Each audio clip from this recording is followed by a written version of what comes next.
Salut, bienvenue sur la chaîne, très chers abonnés. Donc, aujourd'hui, la vidéo est assez particulière parce qu'il y a beaucoup de personnes, quand ils nous contactent, qui se posent la question à savoir, c'est quoi le coût de vie, comment ça se passe la vie là-bas.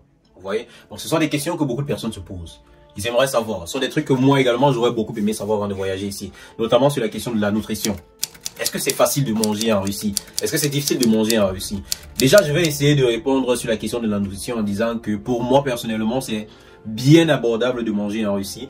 Que vous soyez africain ou que vous soyez même de n'importe quelle région, vous avez la possibilité comme ça de manger ici là facilement. Parce que bon, déjà c'est vrai, ok. Après, pour manger africain, c'est pas aussi évident parce que il y a beaucoup de personnes qui font venir leurs différentes nourritures ici, ou bien qui font venir justement les matières, je dis ça comment, les nourritures d'Afrique en fait, de chaque pays. Par exemple les Guinéens, ils font venir leur nourriture, les Ivoiriens font venir généralement la Tchéquie, les Camerounais font venir généralement les bobolons, les gros bâtons et tout. Donc ça varie vraiment. Donc sur le côté de la nourriture, ce qui est important de savoir, c'est que bon, si vous êtes encore en train de vous préparer pour pouvoir voyager, faites le maximum d'efforts de mettre ce que vous aimez dans votre sac. Donc, ce que vous pouvez transporter dans votre sac pour pouvoir manger même sur un mois. Histoire de ce que la transition ne soit pas assez brute. Vous voyez un peu. Donc ça peut être que vous aimez bien manger le couscous de manioc, le couscous de maïs, le couscous de riz, le couscous d'attiqué. Je ne sais pas si ça se fait, mais vous apportez une quantité qui pourra vous permettre de faciliter la transition. Parce que vous avez la possibilité comme ça quand vous voyagez de transporter 46 kg. Bon, 46 kg plus encore un sac à main. Donc vous voyez, vous avez la possibilité comme ça de transporter quelque chose de bien. Alors aussi sur le côté des vêtements. Généralement la Russie, on reçoit en 4 périodes. Ils ont 4 saisons. Il y a la saison hivernale, il y a la saison d'été, il y a la saison d'automne, il y a la saison de printemps. Mais pour la plupart des temps, c'est un peu plus glacial que chaude. Vous voyez un peu, c'est un peu plus glacial que chaude. Donc si par exemple vous êtes en train de vous préparer actuellement pour venir en Russie, il faudrait déjà savoir que dans votre sac, la majorité des affaires que vous devrez avoir, ce sont les affaires plus froides. Parce que vous allez arriver, vous n'aurez pas encore la possibilité là. C'est vrai que c'est pas évident de faire la comparaison du froid de l'Afrique au froid de la Russie.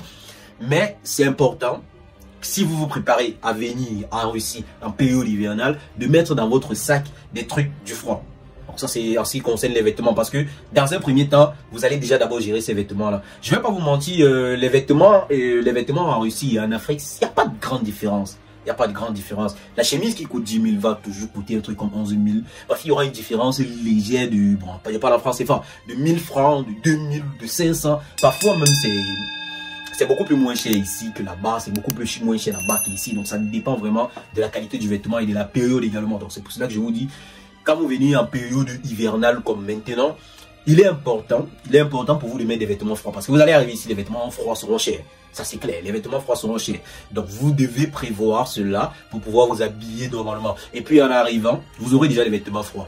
Une fois que vous serez ici et que vous avez vos vêtements froids, vous pouvez en période d'été vous permet d'acheter, parce qu'il y a beaucoup de skateparks en période les skateparks sont les réductions. Il y a beaucoup de réductions en période de chaleur, donc en été, pour pouvoir comme ça faire les achats des habits de froid. Donc c'est un peu cela. Autre chose que j'aurais aimé savoir avec la Russie, c'est par rapport au logement.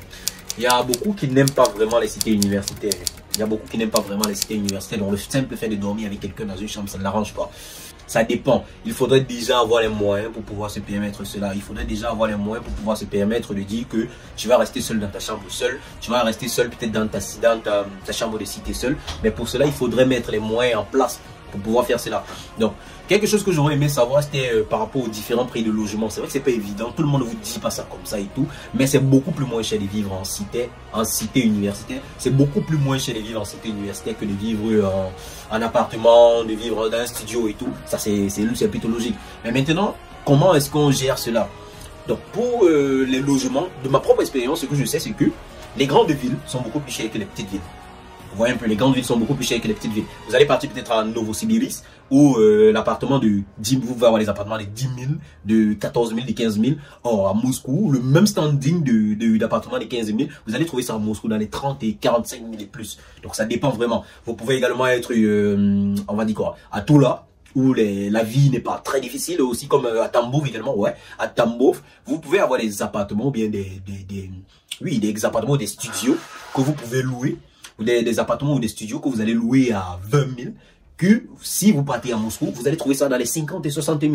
Donc ça dépend vraiment de où est-ce que vous vous trouvez. Côté logement, ça c'est aussi quelque chose que j'aurais bien aimé savoir si il y avait quelqu'un comme Le Pays qui passait des vidéos pour pouvoir nous édifier sur ce point-là. Un autre point, c'était aussi au côté des cours. C'est vrai, les cours en Russie sont peu... Bon, c'est presque la même chose. Déjà, pour ceux qui ont fait les universités avant d'arriver ici, ce sera beaucoup plus facile. Beaucoup plus facile dans quel sens? Beaucoup plus facile dans le sens là où vous avez déjà un peu la mentalité d'un étudiant. Vous n'êtes plus un collégien, si on peut dire ça comme ça. Vous n'êtes plus un collégien, vous avez déjà au moins la mentalité des étudiants. Vous savez que c'est par heure, c'est en fonction des professeurs, c'est en fonction de... Bref, vous avez un peu le circuit des étudiants. Donc, pour tous les nouveaux bacheliers, mettez juste en tête que le côté des cours en Russie comme en Afrique, c'est pratiquement la même chose. C'est pratiquement la même chose. C'est un système universitaire. Vous apprenez toujours pratiquement de la même chose. Vous avez les professeurs qui dispensent des cours de telle ou telle matière à telle ou telle heure. Vous allez être présent, vous allez être absent. Et puis comme ça. Donc c'est pratiquement la même chose. C'est pratiquement la même chose.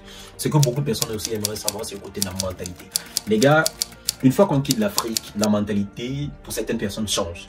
Il y a beaucoup de personnes qui viennent en tant que guerriers. Il y a beaucoup de personnes qui viennent en tant que soldats. Il y a beaucoup de personnes qui, une fois qu'ils ont traversé le seuil de leur pays, ils savent que, ok, je vais plus rire avec n'importe qui. Vous voyez un peu, je vais plus rire avec n'importe qui, je vais plus être trouvé avec n'importe qui. Bon, maintenant, ça arrive que ça peut être un problème, ça arrive que ça peut être un truc de bien pour pouvoir le permettre de bien se couvrir et tout. Mais quand même, sachez-le juste que quand vous sortez de votre pays et que vous avez votre mentalité à vous, tout le monde ne va pas adhérer à cela. Tout le monde ne va pas adhérer à cela.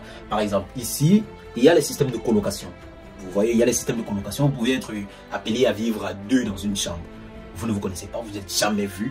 Vous êtes obligé, bon, pas forcément, vous êtes quand même appelé à vous entendre pour pouvoir rester dans cette chambre. Vous allez souvent cotiser pour pouvoir vous acheter des trucs. Vous allez souvent cotiser pour pouvoir équiper votre chambre. Vous allez, bon, ça dépend vraiment. Donc, le problème de mentalité, c'est quelque chose que les gars, vous allez vous préparer en avance. Je vais peut-être faire une vidéo un peu plus particulière sur les mentalités qu'il y a, bon, sur les mentalités qu'il faut essayer d'appréhender ou bien pour essayer de travailler cela avant de voyager. Donc, je pense que je vais peut-être faire une vidéo parce que ce sujet est assez long et un peu tranchant, si on peut dire ça comme ça. Donc, je pense que pour tout ce qu'il faut savoir, tout ce qu'il y a à savoir concernant, pour tout ce que j'aimerais savoir, par exemple, pour moi personnellement, c'était un peu ces différents points-là. Alors, tous ceux-là qui ont des suggestions, bien tous ceux-là qui ont des trucs qu'ils aimeraient également savoir, sur lesquels vous aimeriez peut-être partager avec d'autres personnes, c'est mieux de les écrire en commentaire. Je vais peut-être les soulever en faisant une autre vidéo. Ou bien, bon, tous ceux-là qui ont aussi envie de savoir, vous pouvez regarder dans les commentaires. Likez la vidéo si vous avez aimé, je vous en prie, et partagez également pour pouvoir grandir la communauté que nous sommes. Merci beaucoup, à très bientôt.